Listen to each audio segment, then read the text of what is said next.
Olá, boa noite. No União Brasil deste sábado nós vamos falar da primeira morte pela variante Omicron, das mudanças e do perdão das dívidas no FIES, além do abono salarial. Tudo isso e muito mais agora no União Brasil.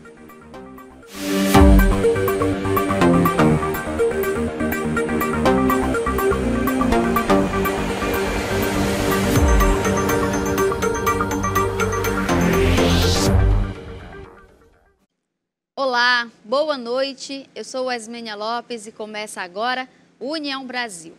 O país registrou nesta semana a primeira morte pela variante Omicron. Após 10 dias em que a cidade de Aparecida de Goiânia, em Goiás, declarou transmissão comunitária da Omicron na cidade, a Secretaria de Saúde confirmou a primeira morte pela nova cepa do coronavírus nesta quinta-feira. De acordo com a prefeitura, a vítima era um homem de 68 anos. Ele estava vacinado com as 3 doses, mas, segundo a nota lançada pela prefeitura, ele tinha problemas crônicos de saúde, que são importantes fatores de risco da Covid-19. Ele tinha hipertensão e também era portador de doença pulmonar obstrutiva crônica. A cidade de Aparecida de Goiânia já registrou 55 casos da Omicron. A variante tem prevalência de 93,5% na região. Os primeiros casos na cidade foram descobertos no dia 12 de dezembro. E agora a gente fala da gripe, porque o Instituto Butantan disse que a vacina atual protege contra H3N2. O Instituto afirma que a fórmula atual oferece proteção cruzada contra a cepa responsável pelo surto da gripe.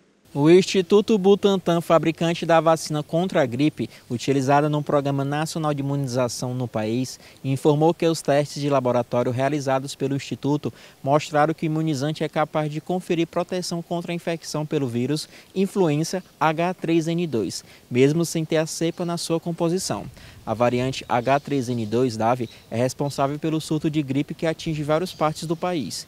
A nova versão da vacina contra a influenza, que será distribuída em 2022 pelo Programa Nacional de Imunização do Ministério da Saúde, é trivalente, composta pelos vírus H1N1, H3N2 e a cepa B, e já está sendo produzida pelo Butantan em suas fábricas. A Invase está prevista para a primeira fase de fevereiro. O Instituto Butantan produz atualmente 80 milhões de doses de vacina contra a influenza anualmente oferecidas no Programa Nacional de Vacinação contra a gripe. E o consórcio de prefeitos pede ajuda ao Ministério da Saúde no enfrentamento da pandemia.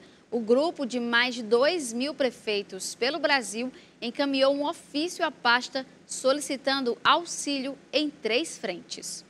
Mais de 2.000 municípios do Brasil, representados pelo consórcio Conectar, enviaram um pedido de ajuda ao Ministério da Saúde para reforçar a estrutura de atendimento na rede de saúde diante do aumento de casos de Covid e gripe. As cidades brasileiras passam por uma alta de contaminados por vírus respiratórios em meio ao avanço da variante Omicron e do vírus H3N2 da influenza.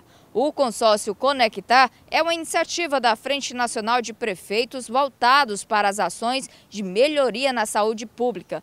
No total, são 2,1 mil municípios que fazem parte do consórcio em todas as regiões do país. E agora a gente muda de assunto para falar que neste período são comuns as listas de material escolar e os órgãos de fiscalização estão atentos a qualquer irregularidade.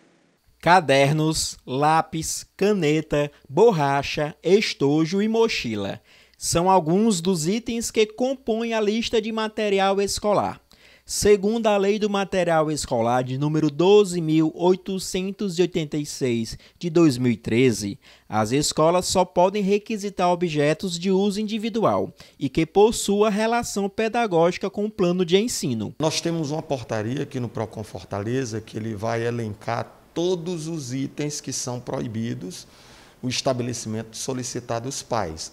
Nesse caso, é importante que os pais verifiquem se no PROCON da sua cidade também existe alguma legislação nesse sentido. O coordenador de processos do Procon Fortaleza listou alguns itens que não podem ser solicitados na lista do material escolar. Geralmente, os estabelecimentos, alguns estavam solicitando álcool em gel, algodão, descartáveis, também estavam solicitando pincel atômico. Então, são todas essas solicitações que não é de uso do aluno que acabam onerando e trazendo um prejuízo no final. Se caso o Instituto de Ensino esteja solicitando material escolar de forma indevida, o responsável pelo aluno pode denunciar a escola para os órgãos de fiscalização. Ele pode entrar em contato com o Procon da sua cidade. Essa é a escola situada em Fortaleza. Antes de montar a lista dos materiais escolares, planeja a proposta curricular, sempre seguindo as normas do Procon. Montar a lista requer um olhar para esse currículo organizado e todas as atividades que nós organizaremos ao longo do ano letivo. Ela é organizada entre livros didáticos, materiais individuais e materiais de uso coletivo na sala de aula. Antes de fazer as compras dos materiais escolares, o coordenador de processos do Procon Fortaleza, Sérgio Henrique, dá algumas dicas. É importante que os pais verifiquem se os materiais utilizados no ano anterior tem algum material que sobrou, né, alguma sobra que ele possa reutilizar no ano seguinte. Também no caso de compra de livros, às vezes quando o pai busca os livreiros, ele acaba encontrando um valor, ou até mesmo trocando um livro que foi utilizado no ano anterior pelo livro do ano atual. E no próximo bloco a gente fala de abono salarial e do perdão no FIES.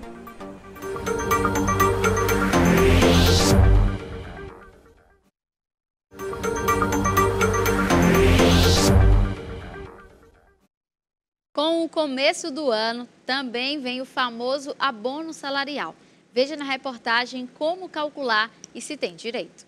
O abono salarial do PIS/PASEP irá começar a ser pago ainda em janeiro de 2022, para a felicidade de muitos trabalhadores que acabaram não tendo acesso ao benefício no ano passado, devido ao adiamento do programa para este ano. O PIS/PASEP ele é recolhido pela iniciativa privada e pelo setor público. E esses recursos, parte dele, obviamente, tem destinação para esse pagamento desse abono. Segundo o economista Sérgio Melo, para receber o benefício é necessário atender alguns requisitos. Todo trabalhador que receba até 2 salários mínimos tem direito ao abono, que tenha no mínimo 5 anos de carteira assinada e que tenha no ano anterior, no ano base, nesse caso concreto desse ano, já que ano passado não houve pagamento, é o ano base de 2020, tenha ficado à disposição da empresa por no mínimo 1 mês. Para identificar o valor exato a receber, basta dividir o salário mínimo atual, R$ 1.212, pelos 12 meses do ano e multiplicar pela quantidade de meses trabalhados. Se você trabalhou por um mês, receberá R$ 101. 2 meses trabalhados, R$ 202. E assim sucessivamente, seguindo a regra até os 12 meses trabalhados, que será de R$ 1.212, o valor do salário atual. Para saber se o trabalhador tem direito a receber o abono salarial, é necessário acessar o site da Caixa Econômica ou do Banco do Brasil, ou ligar para o número 158.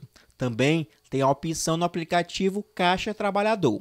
A população já tem um destino certo para o abono salarial. Sim, já estamos ansiosos para ele, né? E aí, pretende fazer o que com o pagamento? É comprar outras coisas ou pagar dívidas que ficaram do ano passado? Pagar dívidas atrasadas. Pagar as dívidas. Só o que foi feito foi dívida, agora esse fim de ano. Pagar. Então, vai pretender pegar esse dinheiro, esse salário mínimo a mais, né? E vai quitar as dívidas que estão pendentes do ano passado? Sim, material escolar também, pode ser que dê e sobre um pouquinho para quitar também o material escolar, né? Que é um absurdo. E em dezembro foi publicada a medida provisória que perdoa as dívidas de estudantes do Fundo de Financiamento Estudantil. o FIES, que tenham contratos até 2017. O perdão pode chegar a cerca de bilhões de reais. O presidente Jair Bolsonaro editou a medida provisória que estabelece regras para a renegociação de dívidas do Fundo de Financiamento Estudantil, o FIES. O texto foi publicado em edição extra do Diário Oficial da União no dia 30 de dezembro. Podem pedir o parcelamento de débitos vencidos e não pagos estudantes que tenham formalizado a contratação do financiamento até o segundo semestre de 2017. Por se tratar de uma medida provisória, esse projeto do governo deve ser apreciado pelo Congresso Nacional em até 120 dias. Mas essa medida provisória já entra em vigor de forma automática. Se o Congresso futuramente rejeitá-la, eles devem, então, estabelecer o que acontece com os débitos que foram perdoados durante a vigência da medida. Dentre as principais propostas da medida provisória estão o parcelamento das dívidas em até 150 meses, com redução de 100% dos encargos e a concessão de 12% de desconto sobre o saldo devedor para o estudante que realizar a quitação integral da dívida. Segundo o economista Tiago Holanda, o governo está tirando a dívida da conta dos estudantes para colocar na conta da sociedade. Então, em última instância, se houver o real perdão dessa dívida, isso significa que a população inteira, a sociedade brasileira como um todo, estará arcando com esse débito. Então, na prática, o governo está tirando a dívida da conta dos estudantes e colocando na conta da sociedade como um todo. Segundo a cientista política Carla Michele, essa medida de perdão às dívidas do FIES pode gerar uma popularidade positiva para o presidente Jair Bolsonaro nesse ano eleitoral. Isso repercute em indicadores mais positivos de popularidade para esse presidente, mesmo durante esse período em que ele já começa a desenhar o que seria a sua campanha de reeleição. Para o economista Tiago Holanda, o perdão das dívidas do FIES pode gerar alguns impactos para o país no futuro. Nós precisamos lembrar que os recursos do governo não são limitados e esse dinheiro que o governo deixa de receber poderia estar sendo aplicado em outras áreas ou projetos. Então, apesar de ser um projeto de fato interessante e que visa beneficiar vários estudantes, precisamos lembrar também que ele tem um custo social que precisa ser avaliado. Vamos falar agora de exercício. O beach tênis tem sido aliado de muitos que querem praticar alguma atividade física. Em cidades praianas, o que vem ganhando destaques é os esportes praticados ao ar livre. Um deles é o beach tênis, uma modalidade que foi criada na Itália na década de 80 e é exportado para o Brasil na década seguinte. O beach tênis é um esporte que surgiu na Itália na década de 80, nas províncias de Ravenna.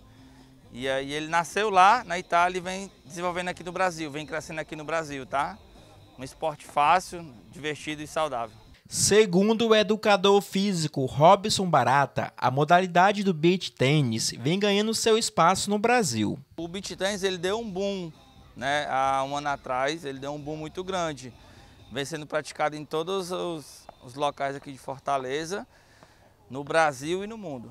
Para Robson Barata, o beach tênis é um esporte democrático, onde não tem restrição de idade. Pode jogar do neto até o avô. O beach tênis é um esporte super, hiper democrático, onde joga o vovô e o netinho, onde joga o pai e o filho, o alto, o baixo, o mais forte e o mais magro. É um esporte, se eu não diria, o mais democrático do mundo. Sofia Egito era adepta ao tênis, mas em suas caminhadas pela orla de Fortaleza, há 7 anos atrás, ela conheceu o beach tênis. Eu estava andando aqui na beira-mar e vi o Robson jogando beach tênis com as colegas. E aí me interessei, fui conversar com ele e ele me explicou como era o beach tênis. E quando na adolescência eu jogava tênis, me interessei e comecei a ter aula com ele. Para a economista, a prática do esporte pela manhã lhe ajuda a criar disposição para o restante do dia. Você acorda de manhã bem cedo, joga e aí depois você passa o resto do dia bem disposta, né? Sem dúvida, é um esporte muito agradável, você tem condições de jogar com seus filhos, netos, né? com colegas, você conhece muita gente aqui, é muito bom. E no próximo bloco a gente fala de carnaval e a importância da comemoração na sociedade brasileira.